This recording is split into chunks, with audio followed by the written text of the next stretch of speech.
અહીંયા જે આપણે ઓર્ગેનિક કેમિસ્ટ્રી માટેનો જે યુનિટ જોયો એની અંદર અહીંયા આપણે બીજો એક ઇનઓર્ગેનિક કેમિસ્ટ્રીની અંદર એક યુનિટ જોઈએ છીએ, તો જેની અંદર પ્રક્રિયાની ક્રિયાવિધિ એટલે કે રિએક્શન મિકેનિઝમ વિશે વાત કરવાની છે.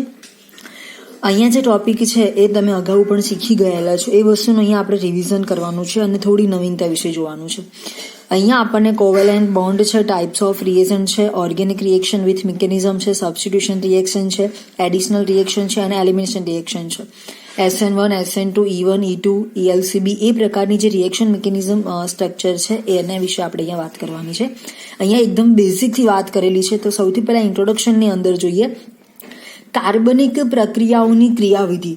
કોઈ પણ કાર્બનિક પ્રક્રિયા જે શક્ય બને છે એમાં મેઇન શું છે કે આપણે જે રિએક્ટન્ટ પ્રક્રિયક તરીકે જે વસ્તુ લીધી છે એ પ્રક્રિયકમાંથી આપણે પ્રોડક્ટ બનાવીએ છીએ. પ્રક્રિયકમાંથી નિપજ બનવા માટે પ્રક્રિયકમાંથી નિપજ બને છે. પ્રક્રિયકની અંદર આપણે નવા અલગ અલગ પ્રકારના સબસ્ટન્ટ એડ કરીએ છીએ અને પછી એમાંથી નિપજ બને છે.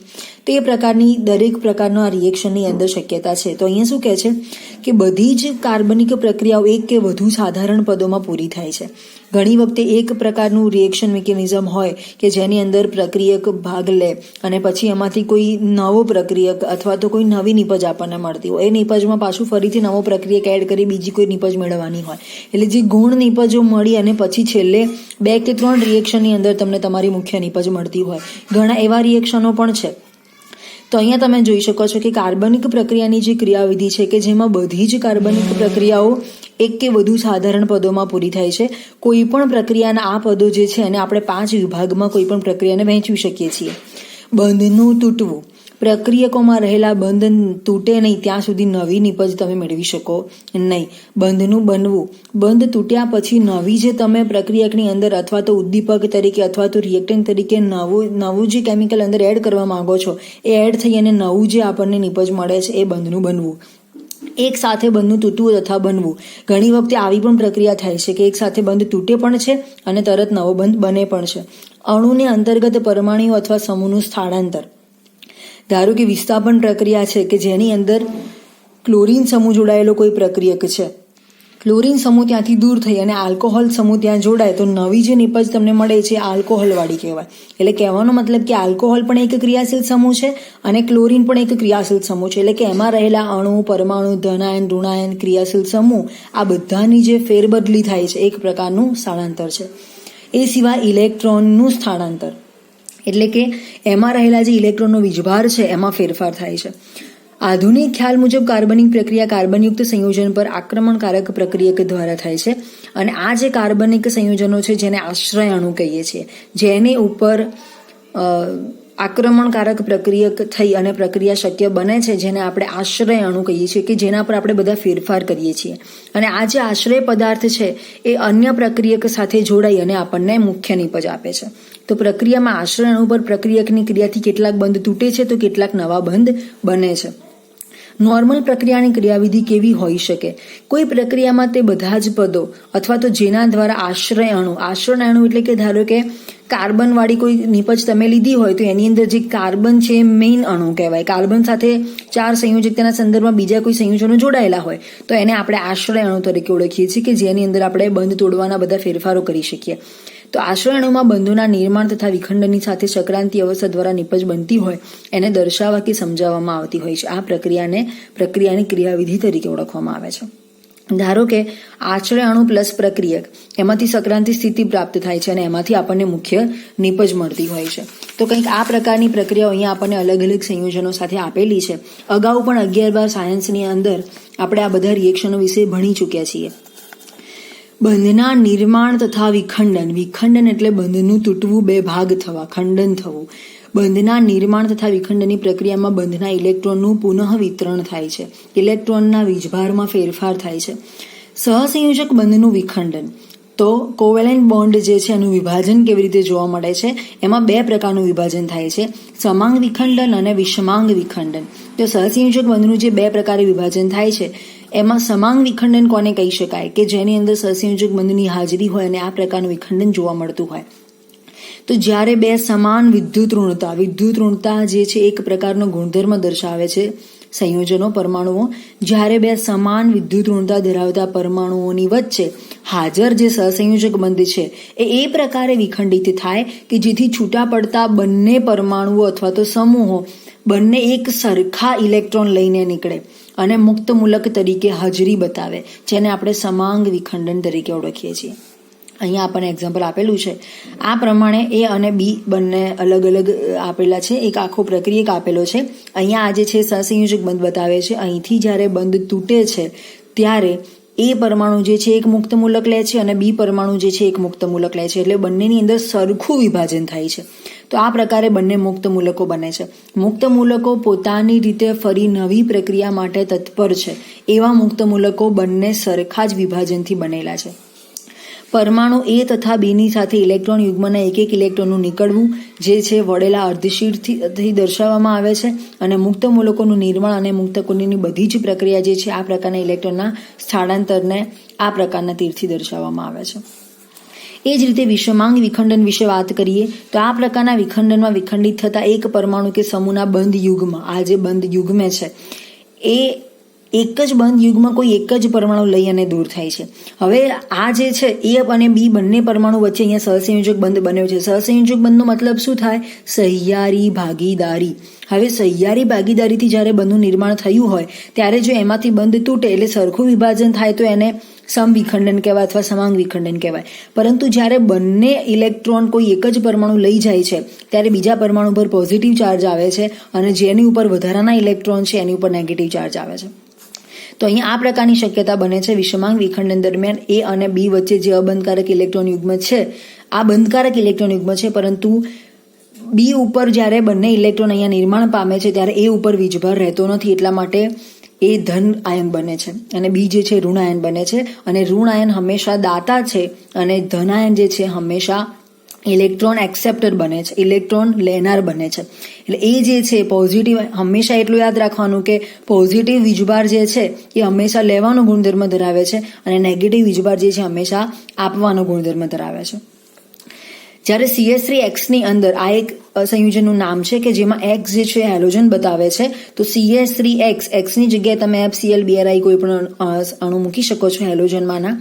તો જ્યારે CH3X માં CX બંધ તૂટે, CX બંધ તૂટે, અહીંયા હાઇડ્રોજન છે 3 હાઇડ્રોજન કાર્બન સાથે જોડાયેલા છે અને કાર્બન સાથે સીધો બંધ X થી બનેલો છે. તો CX બંધના તૂટવાથી નીકળતો જે સમૂહ X છે એટલે કે હેલોજન સમૂહ જે છે એ બધા જ ઇલેક્ટ્રોન લઈ અને નીકળે છે અને X ઉપર ઋણ વીજભાર આવે છે અને બાકી જે CH3 સમૂહ બાકી વધ્યો એની ઉપર ધન વીજભાર આવે છે.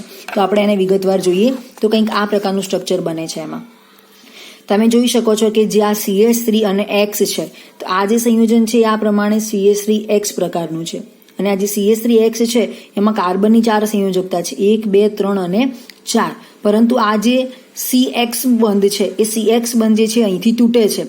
તૂટ્યા પછી આ જે અબંધકારક ઇલેક્ટ્રોન યુગ્મ છે આ જે હેલોજન સમૂહ છે એ લઈને જાય છે. કારણ X જે છે એ વિદ્યુત ઋણતાની દ્રષ્ટિએ કાર્બન પરમાણુ કરતાં વધારે સક્રિય છે અને વિદ્યુત ઋણતાને કારણે સક્રિય હોવાને કારણે બંધ તૂટવાથી વચ્ચે રહેલા અબંધકારક ઇલેક્ટ્રોન કાર્બનને મળતા નથી.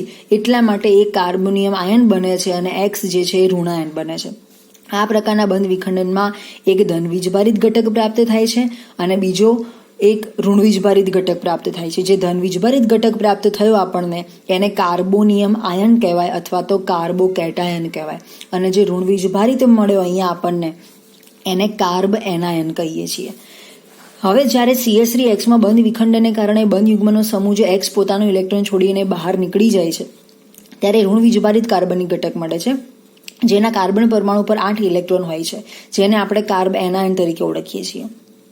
તો આ પ્રમાણે હવે એવું બને કે આ કાર્બન અને હેલોજન વચ્ચેનો જે બંધ છે એ તૂટી અને અમુક સંજોગો વસાર જો બધા જ પરમાણુ કાર્બન પરમાણુ પર આવી જાય તો હેલોજન ઉપર આ રીતે વધારાના અબંધ ઇલેક્ટ્રોન યુગ્મ સાથે એની ઉપર પોઝિટિવ ચાર્જ આવે છે અને આની ઉપર નેગેટિવ ચાર્જ આવે છે. તો 8 પરમાણુ ધરાવતો જે કાર્બન પરમાણુ છે એને આપણે કાર્બ એનાયન તરીકે ઓળખીએ છીએ. તો ઋણ વીજભારિત કાર્બનિક ઘટક મળે જેને આપણે કાર્બ એનાયન તરીકે ઓળખીએ છીએ. બંધના વિષમાંગ વિખંડન માટે બંધ ધ્રુવીય હોવો જરૂરી છે. બંધની આ ધ્રુવીયતા બંધમાં જોડાયેલા પરમાણુ વિદ્યુત ઋણતા પર આધાર રાખે છે. બંધમાં જોડાયેલા પરમાણુની વિદ્યુતઋણતામાં તફાવત જેવો હોય, જે વધુ વિદ્યુતઋણ પરમાણુ હોય એ ઇલેક્ટ્રોન ખેંચીને લઈ જાય છે. મોટે ભાગે વિષમાંગ વિખંડન એકાકી ઇલેક્ટ્રોન યુગ્મ ધરાવતા અણુના આક્રમણ પર થાય છે, જેમાં બંધમાં જોડાયેલા પરમાણુઓમાંથી કોઈ એકની સાથે આક્રમણકારક અણુ જોડાઈ અને બીજો પરમાણુ કે સમૂહ બહાર નીકળી જાય છે. આ પ્રક્રિયામાં આક્રમણ અને ઇલેક્ટ્રોનના નિર્ગમનને એકલ શીર્ષવાળા તીર વડે દર્શાવવામાં આવે છે. અહીંયા તમે જોઈ શકો છો કે ધારો કે આવું A અને B અને વચ્ચે અબંધકારક ઇલેક્ટ્રોન યુગ્મ છે, આવું એક પ્રક્રિયક છે, એની બીજા એક પ્રક્રિયક સાથે પ્રક્રિયા કરવામાં આવે તો અહીંયા આ ધ્રુવીય બંધ છે, એટલે પ્લસ ડેલ્ટા અને માઇનસ ડેલ્ટા વીજભાર આવેલો છે. હવે આ Y જે છે અહીંયા A સાથે જોડાય, કારણ અહીંયા પોઝિટિવ ચાર્જ છે. પોઝિટિવ ચાર્જ હંમેશા એક્સેપ્ટર બને છે, આની ઉપર ઋણ વીજભાર છે, તો ઋણ વીજભાર જે છે અહીંથી પોતાના ઇલેક્ટ્રોન લઈ અને દૂર થઈ જશે અને A સાથે Y જોડાઈ અને આ પ્રકારનું આપણને પોઝિટિવ આયન આપશે. તો એના સિવાય એવું પણ બને કે એ જે છે આવી રીતે પોઝિટિવ ચાર્જ છે, બી ઉપર નેગેટિવ વીજભાર છે.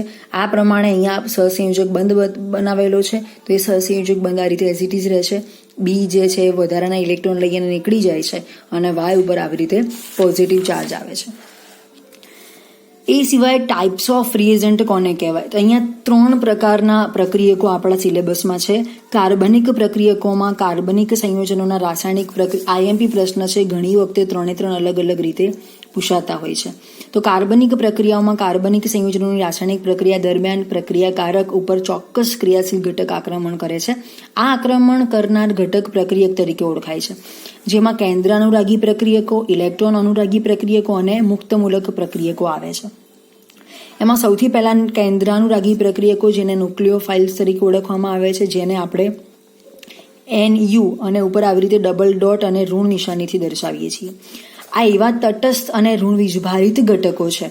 હંમેશા કેન્દ્રાનુરાગી પ્રક્રિયક ઋણ વીજભાર ધરાવે છે, જેઓ બીજા અણુને ઇલેક્ટ્રોન યુગ્મ આપવા માટે સમર્થ હોય છે. મેં અગાઉ વાત કરી, કેન્દ્રાનુરાગી ઇઝ ઇક્વલ ટુ ઋણ આયન, અને ઋણ આયન હંમેશા ઇલેક્ટ્રોન દાતા તરીકે કાર્ય કરે છે અને કેન્દ્રાનુરાગી પ્રક્રિયક તરીકે ઓળખાય છે, જેને બીજા અર્થમાં લુઈસ બેઇસ પણ કહેવાય. ખાસ યાદ રાખજો, જેને બીજા અર્થમાં લુઈસ બેઇસ તરીકે પણ ઓળખવામાં આવે છે. કાર્બનિક અણુના ઇલેક્ટ્રોન ઉણપ ધરાવતા પરમાણુ ઉપર આક્રમણ કરે છે અને પોતાના ઇલેક્ટ્રોન યુગ્મ વાપરી અને બંધ બનાવે છે. સામાન્ય રીતે મોટાભાગના જે ઋણ આયનો છે એ કેન્દ્રાનુરાગી પ્રક્રિયક તરીકે વર્તે છે, અથવા અબંધકારક ઇલેક્ટ્રોન યુગ્મ ધરાવતા જો કોઈ પરમાણુ હોય તો એ પણ કેન્દ્રાનુરાગી પ્રક્રિયક તરીકે વર્તી શકે છે. અહીંયા આપણને એના એક્ઝામ્પલ આપેલા છે. હેલોજન છે, એસ્ટર સમૂહ, સાયનાઇડ, નાઇટ્રો કાર્બોક્સિલિક એસિડ જે છે, એ સિવાય સાયનાઇડ સમૂહ, આલ્કોહોલ સમૂહ, બધા જ પ્રકારના. એ સિવાય તટસ્થ કેન્દ્રાનુરાગી પ્રક્રિયક કે જેની ઉપર ઋણ વીજભાર નથી પરંતુ વધારાના અબંધકારક ઇલેક્ટ્રોન યુગ્મ છે, H2O, ROH, NH3, ROR, RNH2, R2NH અને R3N. એમાઇન પ્રકારના 3 પ્રાથમિક, દ્વિતીયક અને તૃતીયક. તો આ બધા જે ઉદાહરણ છે આપણને કેન્દ્રાનુરાગી પ્રક્રિયકના છે. એના કરતાં તદ્દન વિરુદ્ધ સ્વભાવ ઇલેક્ટ્રોન અનુરાગી પ્રક્રિયકો, જેને ઇલેક્ટ્રોફાઇલ્સ કહેવાય છે. ઘણી વખતે બંનેનો તફાવત પણ પૂછાતો હોય છે.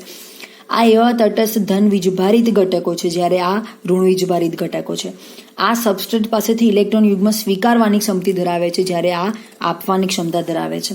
આ ઘટકો ઇલેક્ટ્રોન ઉણપ ધરાવતા હોય છે. આ ઇલેક્ટ્રોન સભર હોય છે, જેને ઇલેક્ટ્રોન અનુરાગી પ્રક્રિયકો કહેવાય છે. આ લુઈસ બેઇસ તરીકે વર્તે છે, જ્યારે આ લુઈસ એસિડ તરીકે વર્તે છે. કાર્બનિક અણુના વધુ ઇલેક્ટ્રોન ધરાવતા પરમાણુ પર આક્રમણ કરે છે, જ્યારે આ જેની ઉપર ઇલેક્ટ્રોનની ઉણપ હોય એની ઉપર આક્રમણ કરે છે. આ રીતે ઇલેક્ટ્રોન યુગ્મનો સ્વીકાર કરી બંધ બનાવે છે.